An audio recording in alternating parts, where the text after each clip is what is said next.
the Dream Team total, but I had the full game total in that game, so it worked out. We had Indiana Phoenix, full game over. That worked. Minnesota Lynx, first half team total over 44.5. That worked. And I believe the fifth one, trying to look here to see exactly what it was. It was, the Dream. Yeah, I was in that Dream game 3 times last night, and they all worked out. Skee Dream first half total over 42.5, Dream full game total over 85, and then full game total over 167.5. So the points came in all 3 of those games. I mean, there was every form of over that you could bet last night probably got there for you, because those were some high scoring games. Yeah, you like overs? You definitely made some money last night. That is for sure.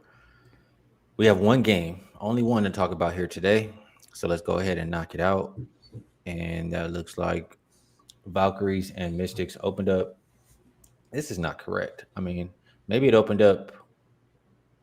I'm not sure where it's pulling this opening number from. Oh, you know what? My bad. That's my mistake. It did open 3.5, and then it went down, and then it came back up. That's what happened. So open 3.5, went down as low as 1. Now it's back up to 4.5 or 4, depending where you shot. Total, and this is one too. The opener says 153, but I'm pretty sure I saw a little bit higher than that. So right now we're sitting at 155 or 154.5. I'm sorry. As far as an injury report for Golden State, no Mo Billings, Maria C always out. Xander Lassini is listed as questionable with a foot injury. For the Mystics, they'll be without Aaliyah Edwards once again.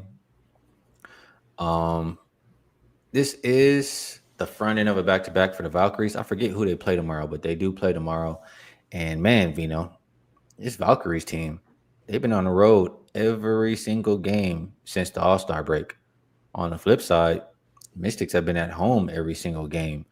I believe, the Mystics have 2 days off after this. So, I do think it's a spot where they can empty the tank. Last time these teams played, it was earlier in the season, but Mystics did lose outright.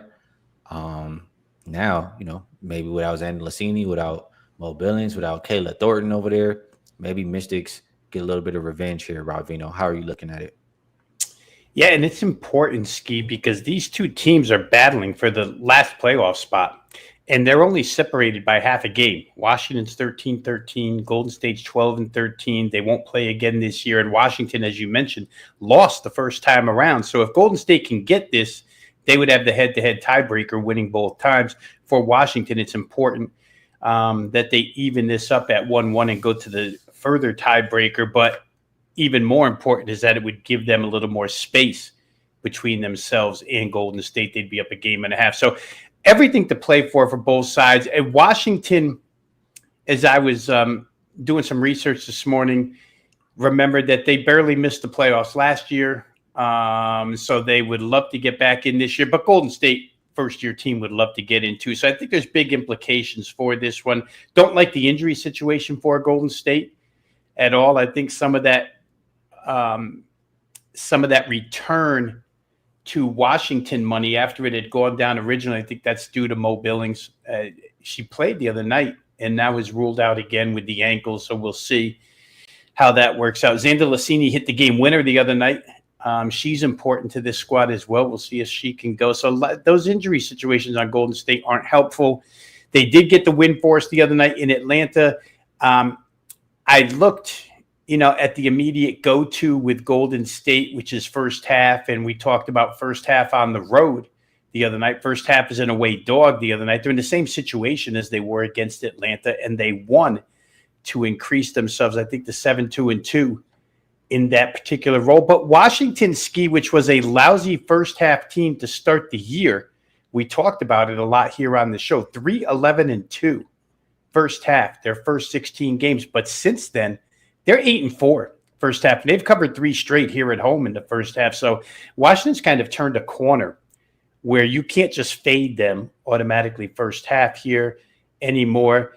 The two teams are so similar in what they like to do other than the three-point shooting. Golden State wants to launch. Washington's more of a inside the arc team.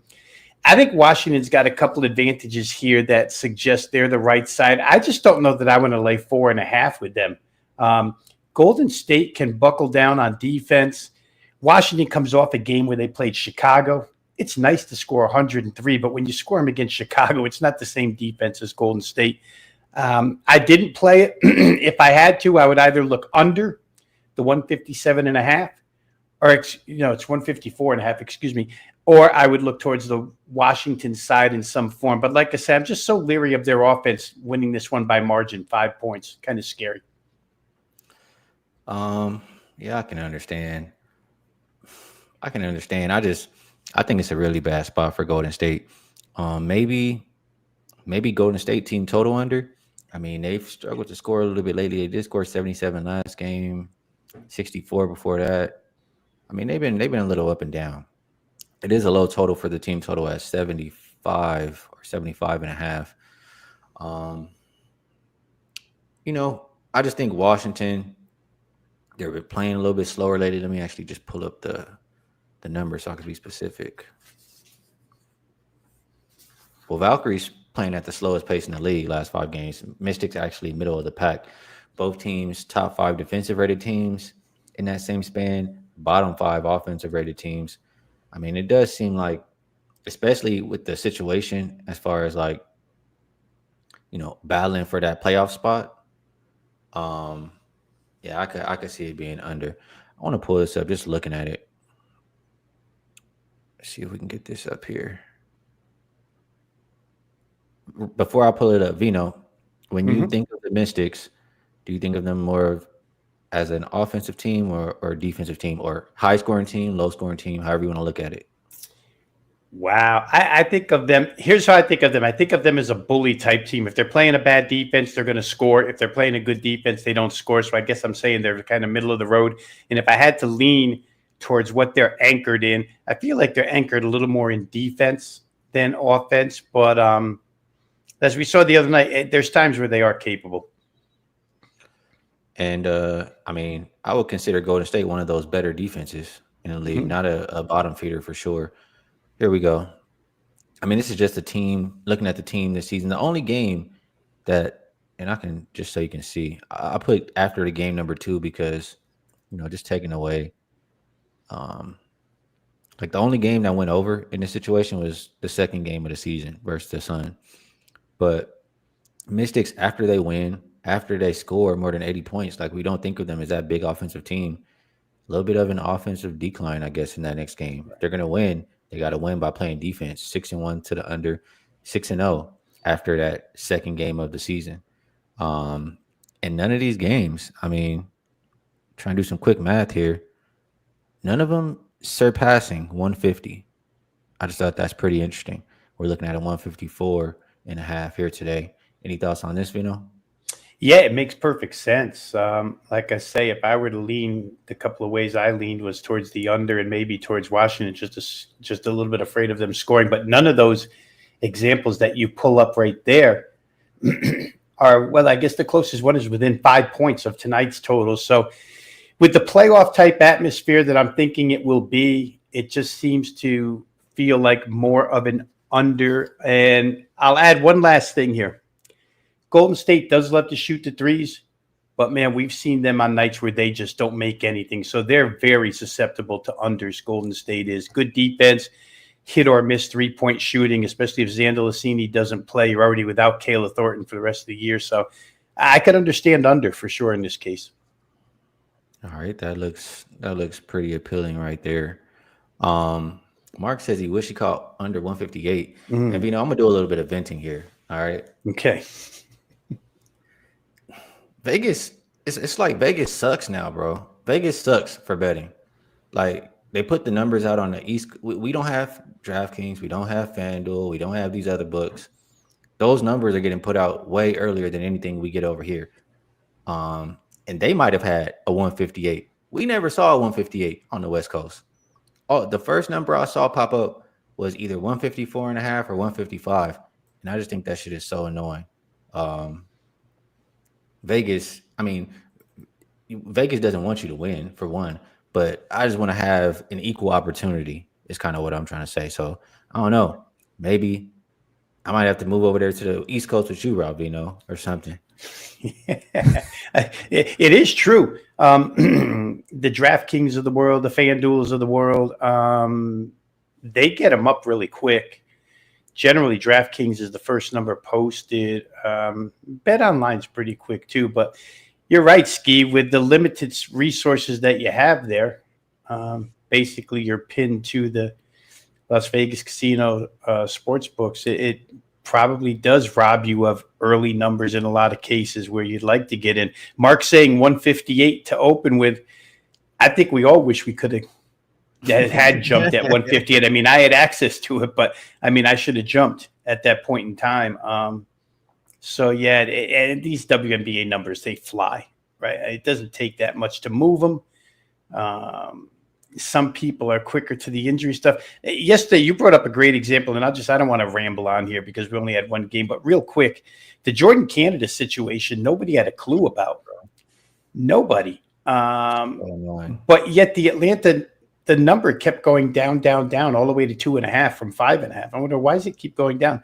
Somebody knew something somewhere, but the rest of us, we had no clue she wasn't going to play. Pow did a good job in her place. So, WNBA is not the easiest. Let's put it that way. I'm going to do a little tiny bit more expanding on this venting. How about that? Let's do it. I'm here for you. Go ahead. In the chat. I feel like WNBA is turning into NBA with we have that injury report stuff, obviously. Right. But for example, we all know when the whole world is on one bet in the NBA, we see some stuff like this at the end, or I don't know, however you may call it. But Mark says, how about the Ionescus of the world scoring meaningless 2 points to screw the Lynx cover? I mean, it felt like the whole end of that game, they were trying to get a Liberty cover, is what I felt like there. I don't know. I just don't like it. I don't like it. WNBA didn't always feel this way, but it is what it is. That's where we're at right now. Listen, on a one-game Thursday, we can have open venting. Good job, Mark, getting yours in as well while Skee was venting. Yeah, it is. It's I don't know. Maybe the popularity has forced a little bit of change. All right, I promise. Last one. Let's go. The player, it's the same thing, but the player props, whatever player prop is the most popular, it's like the players don't even try that night. Rakia the other night, she was just sitting in the corner when everybody bet her. Sparks score 100 points, she scores 4. Kelsey Mitchell starts the game off, everybody bet her. She just standing off to the side, not really even looking or trying to score. I don't know, man. We're gonna start checking these WNBA players' accounts like we check the men's. Might have some Jonte Porters over there in the WNBA. That way, see, now you're sparking things in my mind. Ari McDonald and her 4.5 assist number. They score 107 points last night, and she gets 4 assists. Just misses by half an assist. I mean, what? They scored 107. I know she had 27 herself, but they scored 107, and the point guard can't get 5 assists. It's crazy. Yeah, that's enough venting for today. We'll shut that down. We'll move over to best bets. I don't have any graphics as far as promos are concerned, so I'll just ask you, Rob Veno, if there's anything you would like to promote, and if you have a best bet for the show, we would love to hear it. Yeah, I'll just say real quick again, like I did yesterday, Skee, for those that do bet preseason football wager talk, I think it's expiring soon, maybe today, maybe tomorrow, but they do have a special on preseason, the 4 weeks, 3 weeks of action, which begins tonight with the Hall of Fame games. So if you're interested in preseason football, go over to wagertalk.com and pick that up. Yeah, best bet, Skee. I'm not going to leave one. I will say this. I'll leave you with something. I do think the way we talked out that under, it seems to be a pretty solid play. I'm thinking in my head here, I was doing the math while you were putting up the graphic. And if the winning team gets to 77 in this case, the game stays under. And I don't know that the winning team is going to find their way to 80. So it puts you in a pretty good position mathematically to stay under this total of 154.5. Be sure to shop it, guys. All the time we just sitting there venting about a half a point and an assist total, but the halves mean the world sometimes. So I would say I lean that way, but it's not a best bet. The Golden State Washington under 154.5. Yeah, I'll rock with Rob Veno on that. I think with the how do I say, the jockeying for playoff position, just how these two teams play in general, like they're more of defensive identity teams, and Mystics coming off of that 100 and something point game. I think they come back down to earth. I think they got to win this game with defense. So under 154.5, I think is a solid bet for the night. I'll use it as the best bet for the show as well. All right. Good stuff, Vino. Always enjoy breaking down the games with you. We do a little bit of venting, a little bit of whatever we like to do over here. It's always good time. You people in the chat, enjoy you, appreciate you as well. You guys bring good, how do I say? You guys bring good energy, good insight, all of those good things. So always want to let you know you're appreciated. Twitch, X, YouTube Shorts, Kick, Spotify, Apple. You guys know we love you over there too. We'll be back tomorrow with the full slate. Looks like 5 games we have to talk about. And we'll be here 10:30 a.m. Pacific Standard Time. So good luck on all your action tonight. And we will catch you all then.